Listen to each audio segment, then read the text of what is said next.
کو بلانے لگا ہوں ان کو بلا مبالغہ حق کی آواز کہا جا سکتا ہے۔ جس زمانے میں پاکستان میں ایک سکوت مرگ طاری تھا اور ہر آواز خاموش تھی، ایک آواز ہے جو کبھی دھیمی نہیں پڑی اور کبھی اس اپنی حق گوئی اور اپنی بے باکی سے وہ باز نہیں آئی۔ اس دور میں بھی جب لوگ خوفزدہ تھے اور سب لوگ بالکل خاموش تھے، اس زمانے میں بھی یہ برملا اپنے موقف کا اظہار کرتے رہے۔ جس چیز کو ملک کے لیے، ملت کے لیے انہوں نے بہتر سمجھا، لا یخافون لومۃ لائم، اس کو بیان کیا۔ ہر ایک کے سامنے آزمائشیں آئیں تو وہ صحیح، قید و بند آئی وہ صحیح۔ اس عمر میں پیرانہ سالی میں پولیس کے دھکے کھائے اور سڑکوں کے اوپر نکلے اور لوگوں میں ایک عزم اور ولولہ پیدا کیا۔ میں ان کو ہمیشہ کہتا ہوں کہ ان کو ریٹائرڈ کہنے کو دل نہیں چاہتا، ایسے لگتا ہے جیسا کہ آج بھی وہ اسی عزم اور ولولے کے ساتھ پاکستان کی خدمت کے لیے پرجوش ہیں جس طرح اپنی ساری زندگی انہوں نے گزاری۔ میں برا رہا ہوں جناب جنرل حمید گل صاحب کو، جو اس وقت صدر ہیں پاکستان ایکس سروس مین سوسائٹی کے، جناب جنرل حمید گل صاحب، کہ وہ تشریف لائیں اور اپنے خیالات کا اظہار فرمائیں۔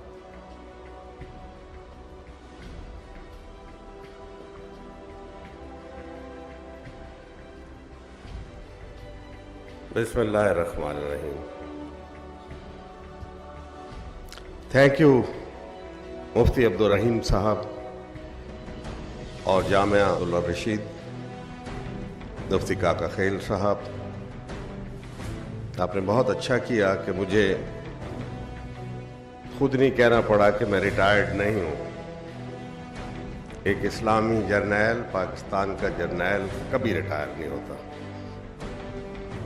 حضور صلی اللہ علیہ وسلم اپنی زندگی کے آخری سال میں غزوہ تبوک میں لشکر کی قیادت کر رہے تھے۔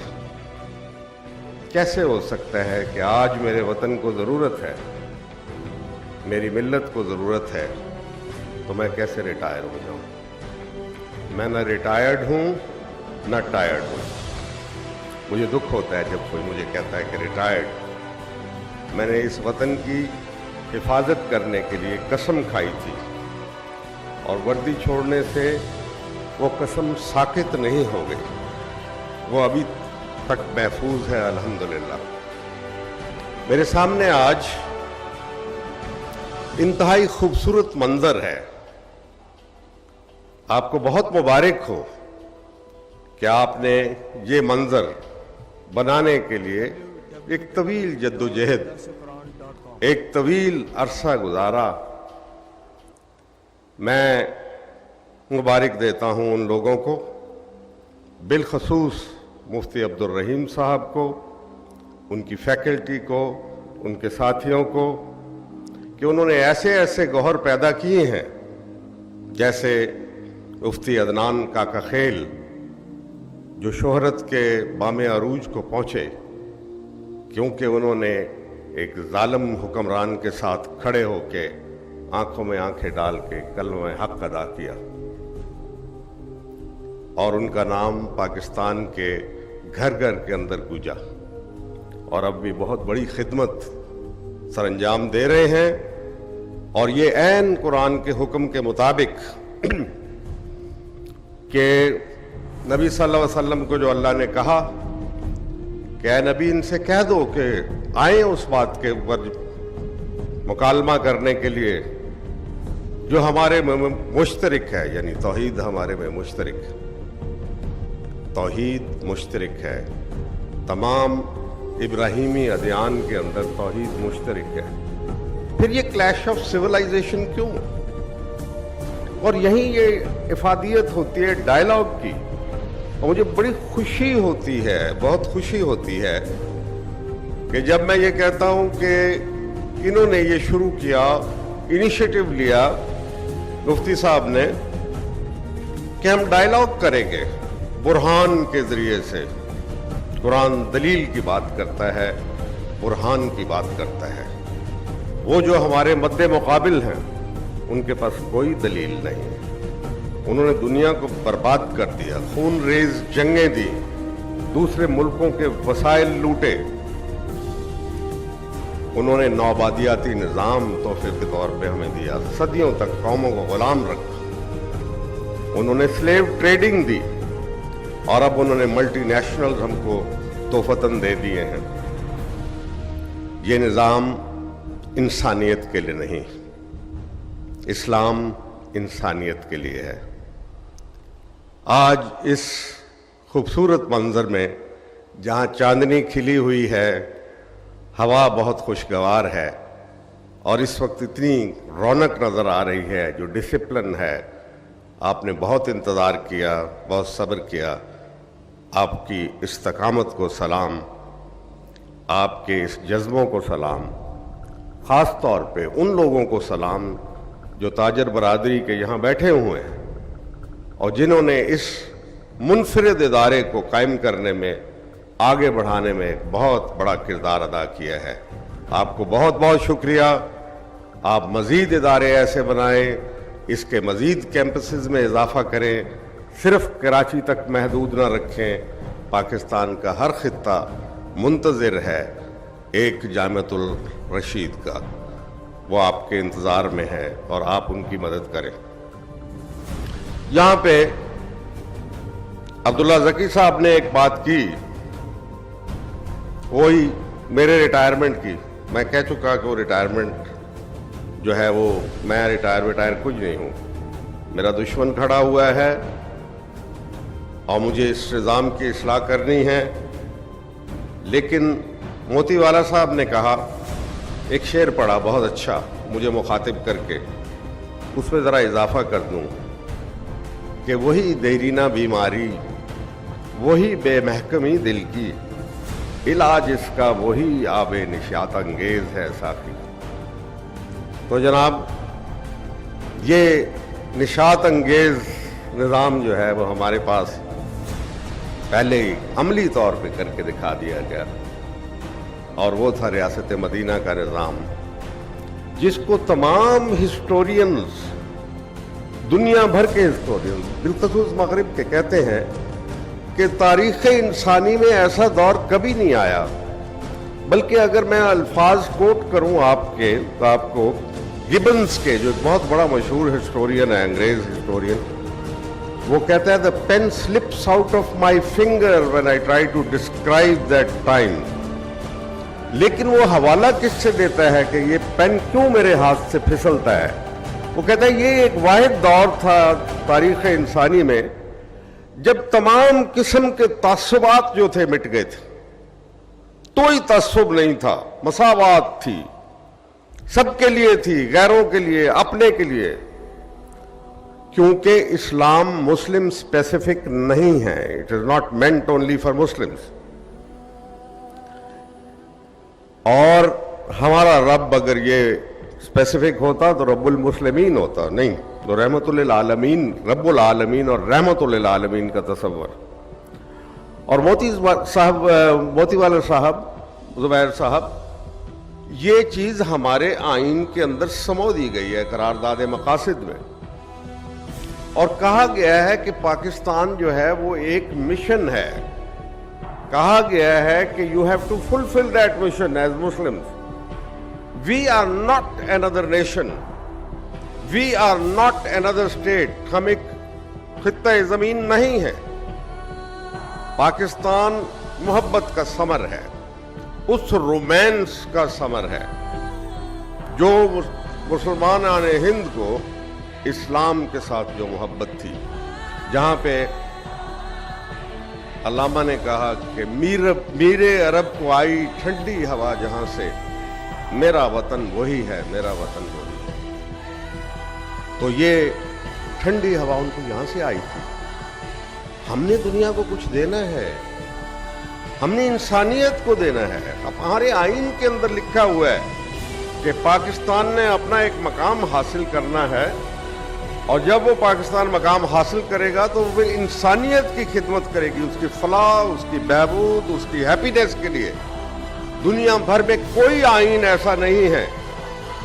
امریکن کرتے ہیں تو امریکن کی ہیپینس کے لیے کرتے ہیں، ہندوستانی کہتے ہیں تو وہ اپنی انڈین کی ہیپینس کے لیے کہتے ہیں.